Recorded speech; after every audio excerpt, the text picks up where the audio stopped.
హరే కృష్ణ కృష్ణ కృష్ణ హరే హరే హరే రామ రామ రామ హరే హరే. నవమ స్కందములో దశమ స్కందానికి వెళ్ళేటప్పుడు నవమ స్కందములో శ్రీరామ చరిత్ర చాలా గొప్పగా చెప్పారు.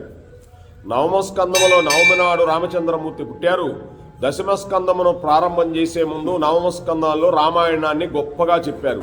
నవమ స్కందములో రామచంద్ర ప్రభు సంకీర్తన విశేషంగా చెప్పబడింది.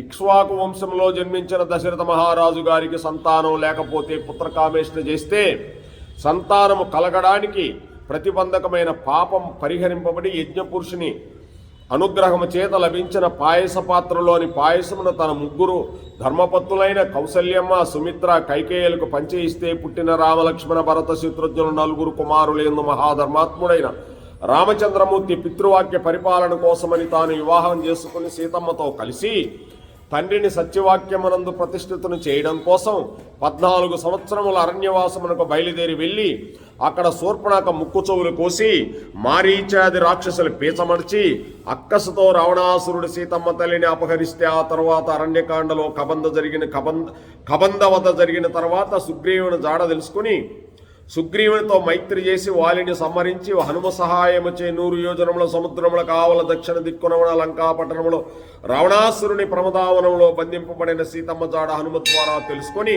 సముద్రమునకు సేతువు కట్టి ఆవల ఒడ్డుకు చేరి రావణ కుంభకర్ణాది రాక్షస వీరులను తెగటార్చి తిరిగి సీతమ్మను తాను పొంది 11,000 సంవత్సరములు రామచంద్రమూర్తి రాజ్య పరిపాలన చేసి రామరాజ్యం అని పేరు తెచ్చి ఎన్నో అశ్వమేధములు వాజపేయములు పౌండరీకములు మొదలైన యాగములు చేసి మానవుడు ఎలా ప్రవర్తించాలని ఒక అద్భుతమైన కొలమానాన్ని ఏర్పాటు చేసిన అవతారమే గొప్ప అవతారం రామావతారము. ఆ రామచంద్రమూర్తి అనుగ్రహమే పోతన గారి యందు ప్రసరింపజేసుకుని భాగవతమును ఆంధ్రీకరించడానికి తోడ్పడినది. రాముడు కృష్ణుడని వేరు లేరు కాబట్టి ఇద్దరు ఒకటే కాబట్టి ఆ రామచంద్రమూర్తే ఆ కృష్ణ కథ ఆయన కథ ఆయన చెప్పుకుంటున్నాడు. అది రామాయణం అంటే సామాన్యమైనది రామాయణం. కృష్ణం వందే